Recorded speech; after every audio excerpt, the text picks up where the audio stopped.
Hello everyone, welcome to the second edition of Beckett Hockey Review. Now, yesterday's video we did this one, issue number 1 of Beckett Hockey Magazine, and that was from October of 1990. Today, we are reviewing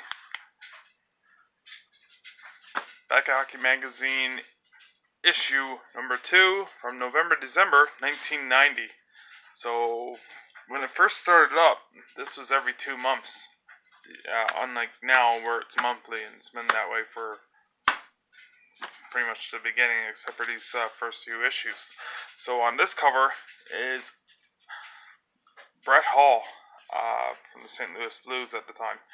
So yeah, and there's a picture of his leader's card. So I still laugh at, but you know what? It's just the way the hobby was. There was not many new issues of Brett Hall out at the time, so they just grabbed the current card and yeah, placed on there. So that's from 1990-91 Pro Set, his leader's card. So it's a really nice cover, and again, some damage at the top, but I'm not too worried about that. Let's just open this up and get this review started. So there's another ad for Upper Deck, which was being released around this time, 1990-91 Upper Deck. As you can tell, there's the packaging. There's the Gretzky card. Yeah. After 2 sold-out years in baseball, Upper Deck is revolutionizing hockey cards. So yeah, they were successful in the baseball market with the Ken Griffey Jr. rookie card of 1989, and then they transitioned to hockey. And shortly thereafter, I think they went into baseball and basketball, so they touched all 4 sports. That was when they were starting out. So yeah, there's an ad for 1990-91 Upper Deck. Nobody freezes the action like Upper Deck, and that maintains somewhat of a truth, somewhat true today. Sorry, I'm trying to say. Yeah, and they've hard to believe they've been around for this many years, but they're young guns. They're really innovative, and currently they hold the exclusive license for NHL. So tools of trade. There's the almanacs again, and there's a nice action shot of Mario Lemieux waiting it out. So he's waiting for his shift change. And there's the Art Ross trophy card from Pro Set 1990-91. And the winner is, so it's going to reveal the list of the award winners. And here's just a table of contents, all the departments. So in this one they have Brett Hall on the cover, Steve Arsman, Mark Messier, which we will get to, and then here's some of the articles. So an article on Brett Hall. There's some of the scores, I think. Yeah. Feel for the net. Superstar Gallery, Mario Lemieux. Second look on Cam Neely. And Gordie Howe. It's pretty cool. Pretty fascinating. Indecent exposure. It takes extra effort to follow the under-publicized NHL, but it's well worth it. So this is when the NHL wasn't as popular in the United States. There were no southern teams like Florida, San Jose, Tampa Bay, Anaheim. All those teams were non-existent. Even Nashville. Nashville wouldn't even thought of a hockey team at this time unless it was a minor league. But yeah, just browse through those quickly. I'll zoom in on this article if you want to give it a read. And you can just pause it at your own leisure. I'll be doing that for every video if you just want to give the articles a quick read. Okay. There's the hottest card on ice. Pro Set. Boy God. Yeah, get them, they're hot. Yeah. Except for they were riddled with error cards and just terrible. They were good at the time because the hobby had, only the more vintage stuff in the 80s. But this was when hockey cards became more modern, and then they made the mistake of mass producing stuff, and except for the odd, the Stanley Cup hologram, the error cards, Pro Set is not worth much today. Fun to go through, but in terms of value, no. Yeah, the hottest cards on ice. So here we go, the Golden Brett. And there's an article on Brett Hall. If you want to give that a quick read. There we go. Nice close-up shot of Brett Hall when he was on St. Louis. There you go. Let's just go in on this.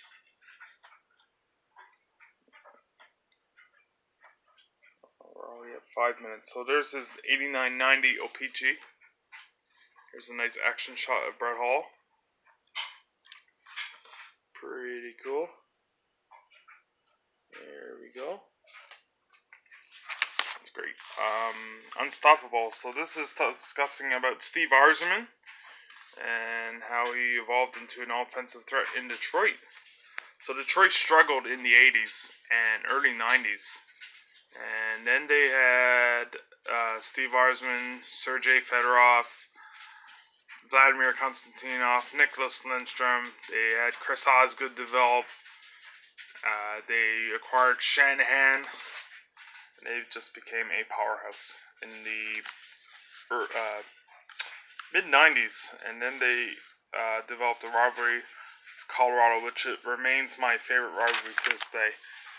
So yeah, this is just discussing some of the popular players like the Golden Brett Hall, Steve Yzerman, Mario Lemieux, and Wayne Gretzky.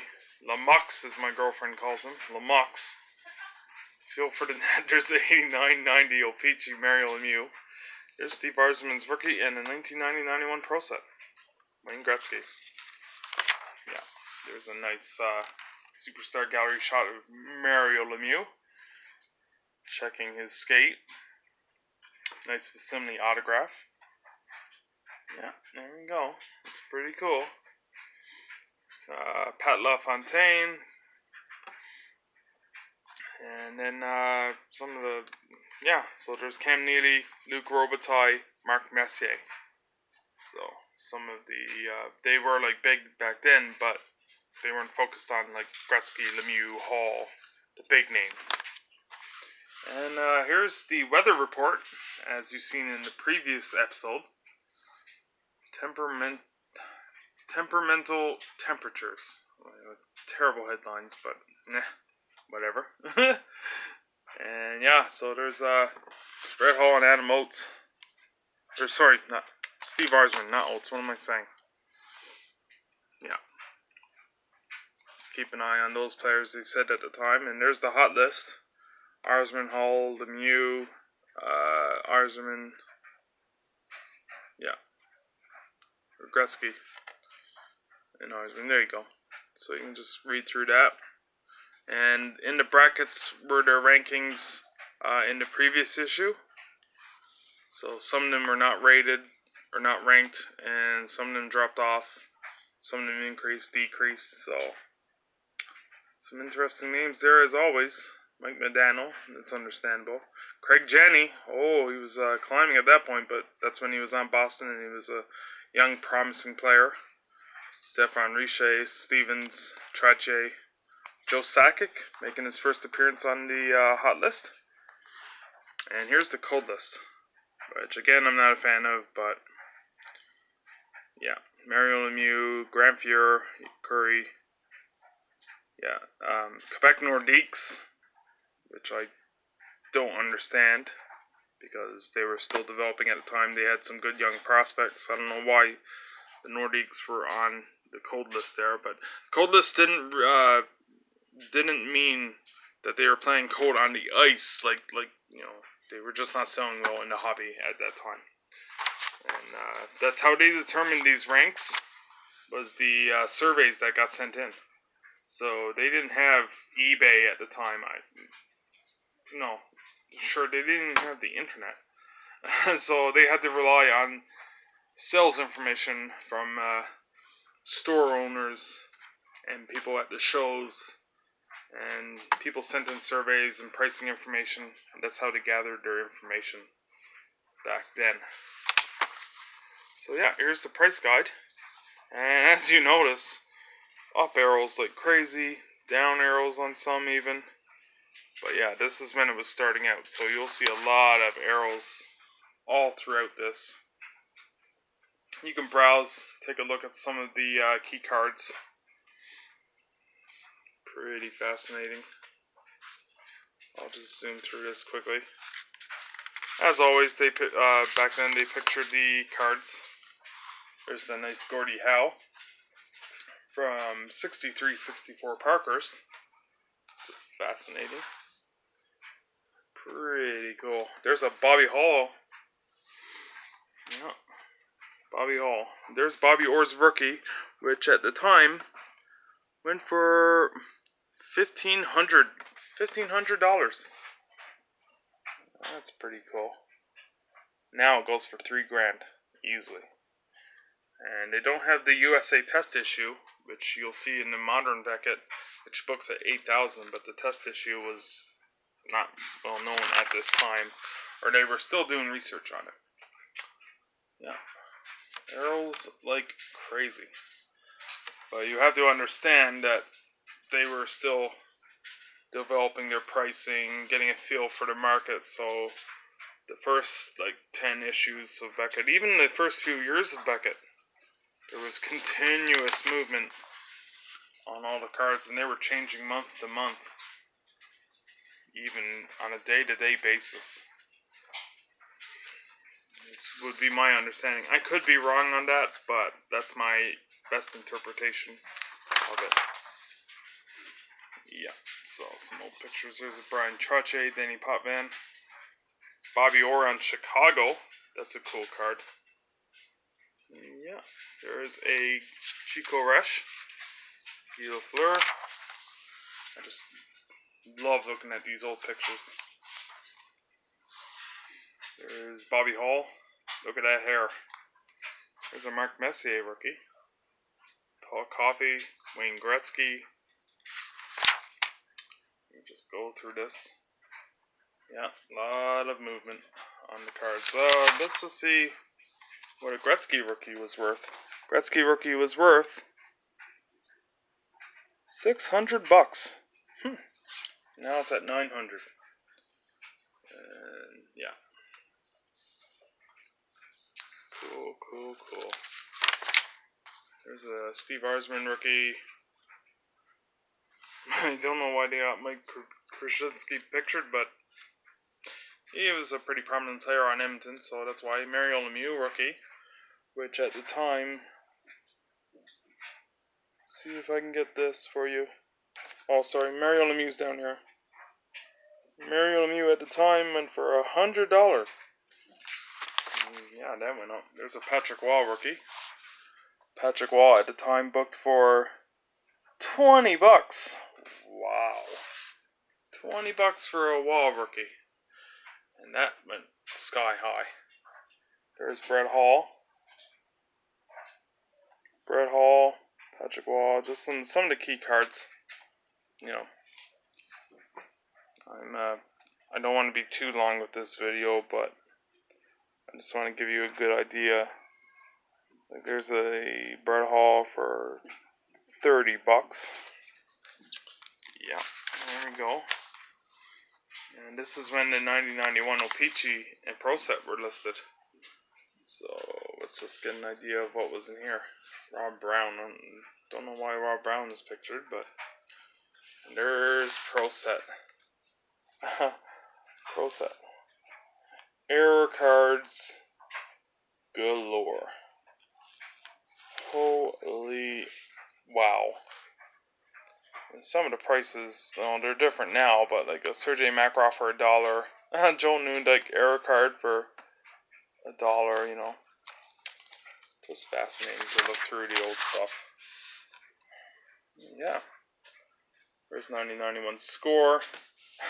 There's that Patrick Waugh that isn't even the card modern card. That's really weird. Eric Lindros at the time was $3. Look at Marty Brodeur, 15 cents. Holy, and now it goes for $10 easily. Maybe even 5, but still, 15 cents for Brodeur. Looking back, I should have snagged them all up. There's just some general information. Here's the survey winners. So that's the when they sent in pricing. And yeah, they sent in pricing. And yeah, that's the contributors to the Beckett. And they won some prizes. That's pretty cool. It's too bad Beckett doesn't do that now. It'd be awesome. So skating lessons. So this is the Pro Set error cards. Now I'm going to go in on this. Some of you might find this really boring, but it's just fascinating. All the errors in the Pro Set 1990-91 issue, and some of these are laughable. I don't know what Pro Set was thinking when they released these. Like they weren't very knowledgeable of hockey, or there was just someone fell asleep, or they just didn't care otherwise. And it's just wow. And I'll just zoom in. So some of these errors are just astounding. Wrong positions, wrong name spellings, misplaced stats, wrong pictures. Just a variety of everything. And even then, there were more realized after this. Yeah. All wrong All-Stars. See, like some of these. Yeah. Yeah, like, see? The card lists his regular jersey number 77, instead of his All-Star number 7. That's Pro Set kind of being finicky, like picky, but whatever. You want a team. Fans and collectors in 8 cities are waiting anxiously to see if NHL hockey is coming to their hometown. So that's a story on American teams that hadn't had a NHL franchise up to that point. And this is readers' rights, so it's not written by Beckett, but people would write into Beckett and the editor would reply. Yeah. Some pretty cool stuff. First over the board. So this is about the enforcers. Rick Zombo, Adam Crichton, Gary Suter. Yeah. Mike McDaniel.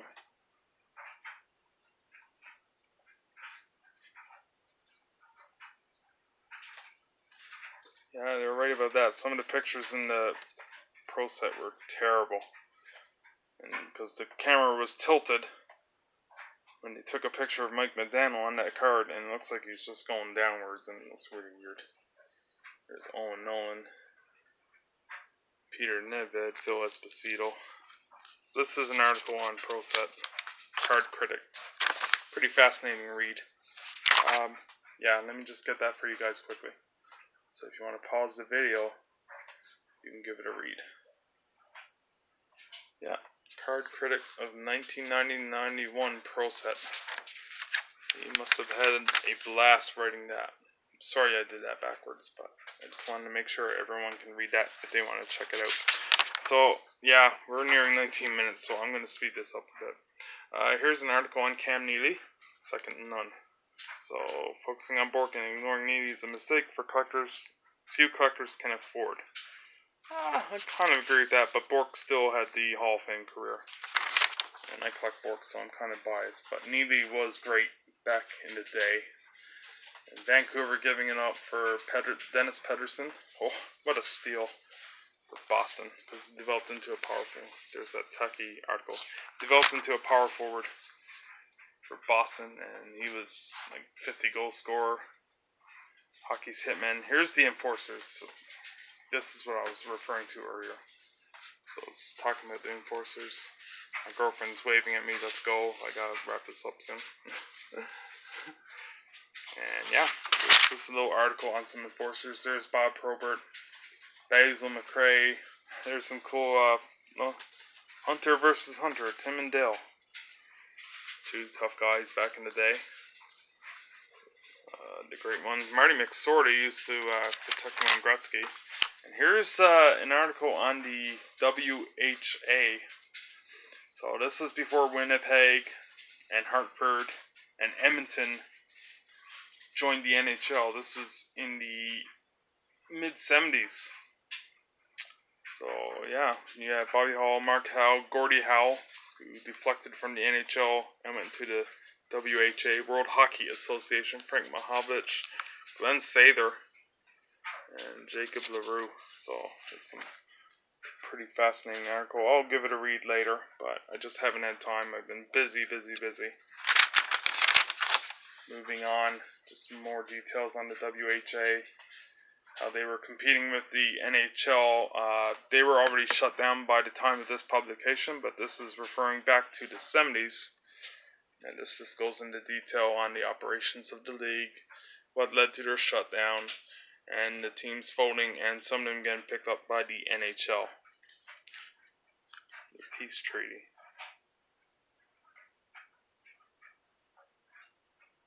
Okay, cool. Yeah, Dave Dryden, Gary Chivas. Follow the leader, Mark Messier.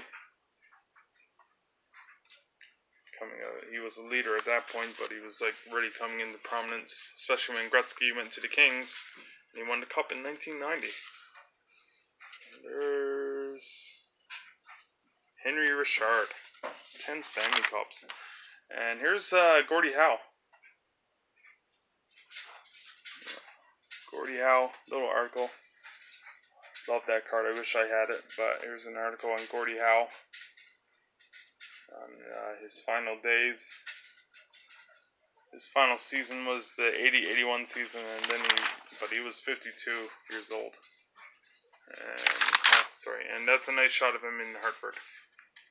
And the Whalers. And then we're at the final page here, and this is for the subscription.